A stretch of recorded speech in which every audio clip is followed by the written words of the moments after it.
Hoy nos sumergimos en una exploración fascinante que viene de un artículo muy interesante de la sección Estamos Unidos de la revista soymigrante.com. Hola, ¿qué tal? Podríamos decir que es como una historia de historias. Suena un poco enredado, ¿verdad? Pero les explico. A ver, cuenta. Hay un capitán del ejército canadiense, Rey García Salas.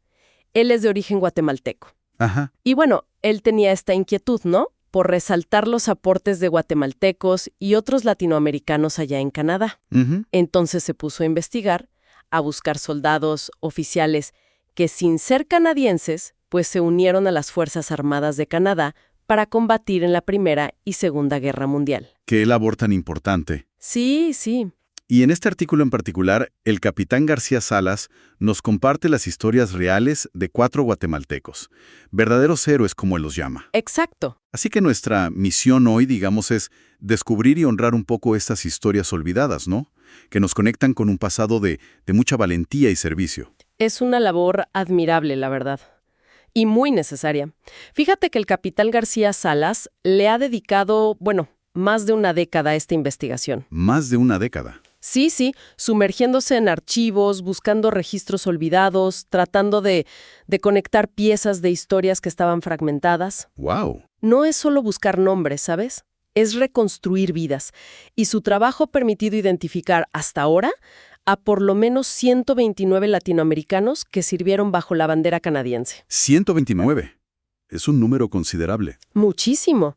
Y entre ellos, pues estos 4 compatriotas guatemaltecos cuyas historias vamos a conocer hoy. Oye, más de 10 años. Eso habla de una convicción muy profunda, ¿no? ¿Qué impulsaba a estos hombres? O sea, dejar su tierra, cruzar océanos, unirse a una guerra mundial, en nombre de otro país. ¿Qué dice la investigación sobre su motivación? Pues mira, el capitán García Salas señala que fue una combinación de factores. Por un lado, sin duda, un gran sentido de generosidad, una valentía, pues notable. Claro.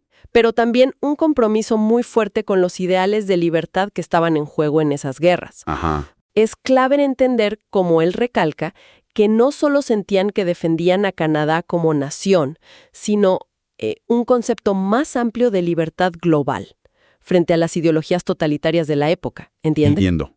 Sentían que era una lucha que les concernía a todos, más allá de las fronteras. Exacto. Esa es la idea. Esa perspectiva es fundamental. Amplía mucho nuestra comprensión del servicio, del sacrificio, y también, pues, desafía un poco algunas ideas que tenemos sobre la historia militar, ¿no es así? Totalmente. A menudo pensamos en la diversidad en las Fuerzas Armadas como algo, más reciente. Exactamente. Ese es uno de los hallazgos más interesantes de esta investigación, que la inclusión de hispanoamericanos en el ejército canadiense tiene raíces mucho más antiguas de lo que generalmente se cree. ¿Desde cuándo? Incluso se remonta a la Primera Guerra Mundial. Increíble. Sí, esto demuestra una apertura, pues, temprana, quizás inesperada para algunos. Y fíjate, como un justo reconocimiento a este legado, se está organizando un homenaje póstumo muy significativo para estos soldados guatemalteco-canadienses. ¿Ah, sí? ¿Cuándo y dónde? Está programado para el 19 de octubre de 2025. Será en el Cementerio Militar Nacional de Ottawa y contará con representación de la Embajada de Guatemala. ¡Qué bien! Un acto de memoria histórica muy importante, muy necesario. Bueno, pues, adentrémonos ya en estas vidas extraordinarias. Empecemos por conocer a Mario Alfredo Fernández de León. ¿Quién era él? Claro, Mario Alfredo Fernández de León. Él nació en la ciudad de Guatemala en 1917. Era bastante joven, tenía 24 años cuando en 1941 decidió unirse a la Real Fuerza Aérea Canadiense. La RCAF, ¿verdad? Exacto, la RCAF, Royal Canadian Air Force. Se enlistó en Vancouver, allá en Canadá. Entiendo que además de su voluntad de servir, tenía una habilidad lingüística particular que fue útil al principio. Así es. Él dominaba el inglés y el español y eso era una ventaja considerable en ese momento. Me imagino. Sirvió como intérprete. Pero su vocación, digamos, lo llamaba a volar. Quería ser aviador. Sí, se formó y se convirtió en aviador, parte de las tripulaciones aéreas. Sin embargo, su carrera en combate fue, trágicamente breve. ¿Qué ocurrió? El 25 de mayo de 1944, mientras participaba en una misión sobre Aquisgrán, en Alemania, su avión fue derribado en acción. Falleció a los 27 años. ¡Qué joven! 27 años. Perder la vida en plena misión defendiendo esos ideales que mencionabas. ¿Se reconoció su sacrificio de alguna manera formal? Sí. Póstumamente recibió varias condecoraciones importantes que reflejan distintas facetas de su servicio. ¿Cómo cuáles? Entre ellas, la Medalla de Servicio Voluntario Canadiense, que honra precisamente eso, ¿no? Su decisión de unirse voluntariamente a la causa. Y también la Estrella de Tripulaciones Aéreas de Europa, por su participación en combate sobre ese continente. También recibió las alas operativas de la RCAF, que es la insignia que certificaba su estatus como aviador calificado para misiones de combate. Y su nombre está inscrito con honor en el Memorial Virtual de Guerra Canadiense, para que su memoria perdure. ¡Qué historia tan conmovedora! Servicio, sacrificio temprano. Pasemos ahora al segundo nombre que emerge de esta investigación, John Gordon Smith. Su conexión con Guatemala es un poco distinta, ¿verdad? Muy interesante, sí. John Gordon Smith nació en Inglaterra, también en 1917, pero creció en Guatemala. Su familia tenía fuertes raíces aquí, en la industria cafetalera. Ah, mira. Entonces, al estallar la Segunda Guerra Mundial, Smith, junto con dos amigos cercanos de los que hablaremos enseguida, George Dennis Coster y Robert Theodore Hempstead, tomaron una decisión bastante audaz, diría yo. ¿Qué tipo de decisión? Me imagino que no fue algo simple, considerando el contexto de la época. No, para nada. Decidieron viajar juntos desde la finca cafetalera familiar que estaba en la costa del Pacífico de Guatemala hasta Nueva York. ¿Desde Guatemala hasta Nueva York? ¿Para qué? Su meta era clara. Querían ofrecerse como voluntarios para luchar contra las potencias del eje. ¡Wow! ¡Qué determinación! Intentaron primero unirse a la Real Fuerza Aérea Británica, la RAF, pero por cuestiones burocráticas o de tiempo, no pudieron ingresar de inmediato. Entiendo. Así que, ante ese obstáculo, buscaron otras opciones. Exacto, no se rindieron. Se dirigieron a Canadá y ahí sí, se alistaron en la RCAF. Y Smith no solo se unió, sino que progresó hasta convertirse en comandante de un bombardero pesado Sterling. Comandante de un bombardero. Sí. Y llegó a completar 25 misiones de bombardeo sobre Alemania, lo cual es, un número considerable. Cada misión con riesgos enormes, claro. 25 misiones sobre territorio enemigo. Eso implica una exposición al peligro casi constante, una presión tremenda. Pero su historia tuvo otro giro inesperado, ¿cierto? Sí. En septiembre de 1942, su suerte cambió drásticamente. Su bombardero fue derribado sobre los Países Bajos, que estaban ocupados por los alemanes. ¿Sobrevivió? Logró sobrevivir al derribo, sí, pero fue capturado por los alemanes y pasó el resto de la guerra, casi 3 años, como prisionero de guerra. Estuvo recluido en el famoso Stalag Luft III. Stalag Luft III. Ese nombre suena mucho en la historia. Es el campo conocido por la famosa Gran Evasión, ¿no? La fuga masiva de prisioneros aliados. Ese mismo. Estar allí debió ser toda una experiencia. Muy dura, me imagino. Sin duda. Un lugar emblemático, pero por razones muy duras. Después de la liberación, al final de la guerra, John Gordon Smith tomó otra decisión significativa. ¿Cuál? Decidió regresar a Guatemala. Volvió a casa. Volvió. Y aquí no solo se reintegró a la vida civil y a la actividad agrícola, sino que fue un paso más allá. Fundó Agrosalud. ¿Agrosalud? ¿Qué es? Una organización pionera dedicada a mejorar la atención médica en las zonas rurales del país. Un gran aporte. Él falleció en 2003. ¿Qué trayectoria tan completa? Del fragor del combate aéreo, la prisión, y a construir salud en comunidades rurales aquí en Guatemala. Un legado doblemente valioso. Mencionaste que Smith viajó con 2 amigos. Conozcamos ahora a uno de ellos, George Dennis Scott Coister. George Dennis Scott Coister. Él nació en Guatemala en 1913 y también se unió al esfuerzo bélico, ¿no? Se alistó en el ejército canadiense en 1940. Su camino lo llevó a especializarse como navegante aéreo. Navegante, un rol crucial en la aviación de esa época. Importantísimo. Y no sirvió en una unidad cualquiera, fue asignado a los escuadrones 109 y 105 de la RAF británica. ¿Qué caracterizaba a esos escuadrones? ¿Eran unidades, digamos, estándar? No. Eran escuadrones de élite, considerados pioneros y especialistas en el uso de una tecnología de navegación y bombardeo muy avanzada para la época, llamada oboe. ¿Oboe? ¿Cómo funcionaba eso? Era un sistema que usaba señales de radio para guiar a los aviones con una precisión, bueno, sin precedentes, especialmente en bombardeos nocturnos o con mal tiempo. Era tecnología punta, casi secreta, Vaya. y vital para misiones de alta dificultad sobre Europa. Coaster, como navegante, era clave en el uso de este sistema. Aquí es donde la historia se pone realmente fascinante. Ser navegante en esas condiciones, con una tecnología tan crítica, tan novedosa, debió requerir una habilidad y una concentración extraordinarias. La presión debe de haber sido inmensa. Absolutamente.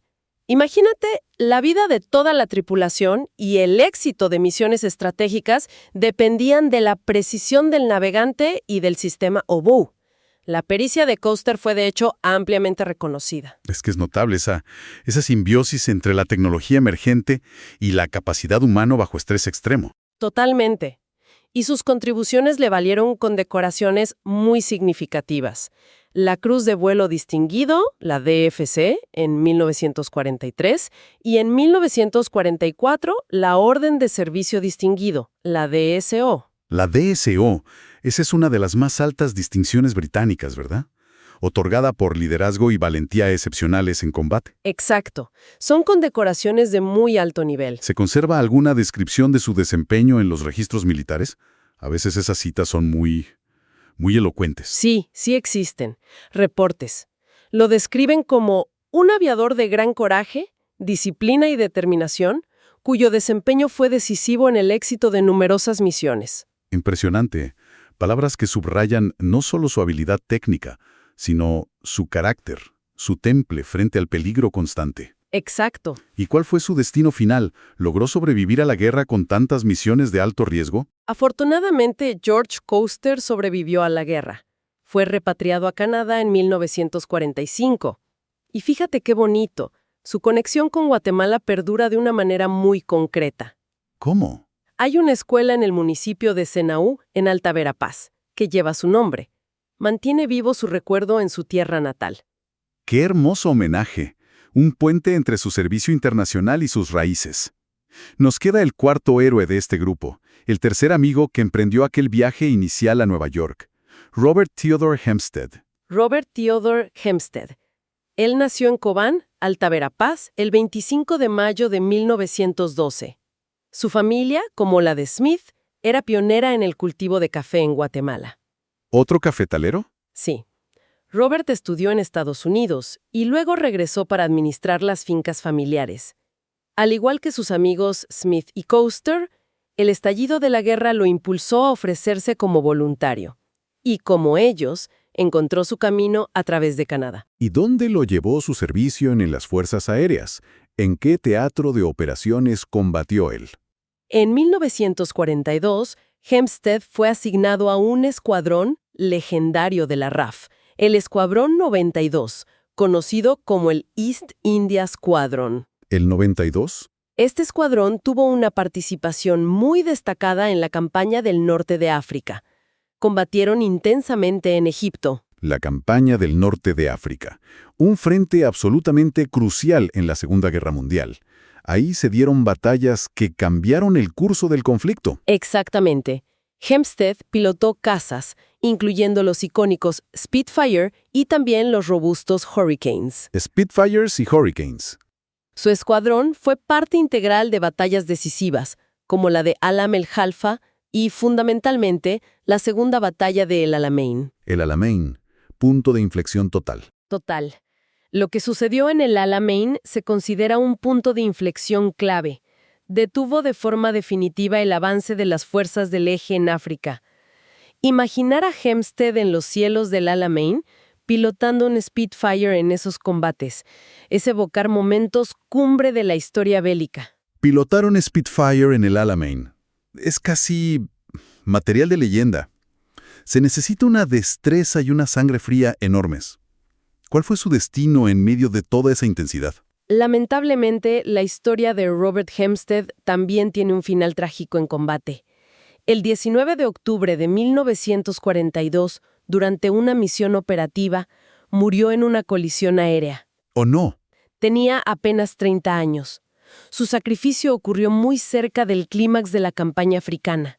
Sus restos descansan hoy en el cementerio de guerra de El Alamein en Egipto, un lugar que ahora es sinónimo de esa victoria aliada por la que él luchó y dio su vida. 4 vidas, 4 guatemaltecos, 4 caminos distintos marcados por la guerra. Muerte en acción, captura y supervivencia, retorno a la patria, servicio distinguido. Pero todos unidos por ese origen común y un sentido del deber que los llevó muy, muy lejos de casa.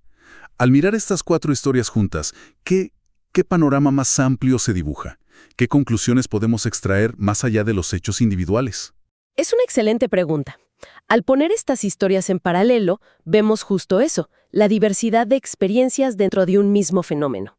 Claro. Vemos cómo la guerra los dispersó por diferentes frentes, Europa, África, y diferentes roles, piloto de caza, de bombardero, navegante, intérprete. Vemos el impacto distinto que tuvo en sus vidas. 2 murieron en combate, 1 fue prisionero y regresó a Guatemala para contribuir de otra manera, y otro sobrevivió y fue repatriado a Canadá. También resalta el papel crucial de la tecnología aérea en esa época y la adaptación a ella. Pero sobre todo, refuerza la idea central del capitán García Salas, que reconocer estas historias es un acto fundamental de justicia histórica. Justicia histórica. Su trabajo y el del Comité Latinoamericano que apoya esta causa busca precisamente eso. Sacar a la luz estas contribuciones que habían sido, olvidadas. Entonces, más allá del reconocimiento individual a estos 4 hombres, ¿cuál es el significado más profundo de este esfuerzo de recuperación histórica que lidera García Salas? Conectándolo con la visión del capitán, él lo expresa de forma muy poderosa. Cito una de sus reflexiones. Más o menos dice: muchos de ellos compartían raíces, cultura, incluso vínculos con los pueblos originarios del continente. Su sacrificio nos recuerda que la libertad que hoy disfrutamos se forjó con sangre de muchos orígenes. ¡Qué frase tan fuerte y necesaria! Es un llamado a entender la historia de manera más inclusiva, ¿verdad? Reconociendo la diversidad de quienes participaron en eventos que definieron el siglo XX. Una perspectiva que sin duda enriquece y complejiza la narrativa histórica tradicional que a veces, es muy limitada. Totalmente. Por eso, el objetivo de esta investigación de más de una década va más allá de lo académico. Sí, busca integrar formalmente estos nombres en los archivos oficiales canadienses, pero su meta más ambiciosa, digamos, es inscribirlos en la memoria colectiva de América Latina, que sus países de origen también los reconozcan y los honren. Hay una frase final del capitán García Salas que leí en el artículo que captura la esencia de esta misión de rescate de la memoria. Me impactó mucho. Sí, una frase muy evocadora, ¿verdad? Resume perfectamente el espíritu de su trabajo.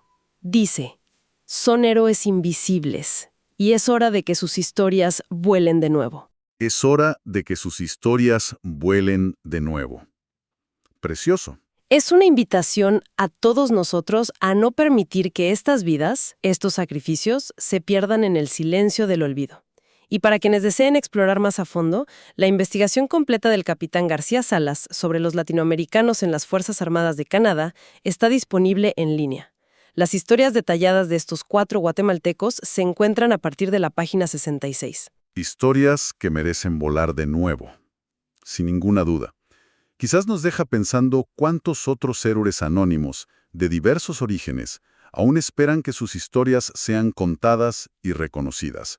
Un trabajo pendiente para todos. Así es. Gracias por acompañarnos. Este relato lleno de valentía, ideales y heroísmo guatemalteco-canadiense proviene de un artículo fascinante de la sección Estamos Unidos de la revista de soymigrante.com, donde reconocemos las voces y los caminos de los guatemaltecos dentro y fuera de Guatemala. Pero nuestra misión va más allá de contar historias. A través de Mercado, nuestro espacio de productos hechos a mano, empoderamos a artesanos en Guatemala con productos que preservan la tradición, abren oportunidades económicas y contribuyen a reducir la migración forzada. Quienes nos escuchan también pueden apoyar esta visión eligiendo lo hecho a mano en el mercado de soymigrante.com. Gracias por la atención y hasta la próxima gran historia.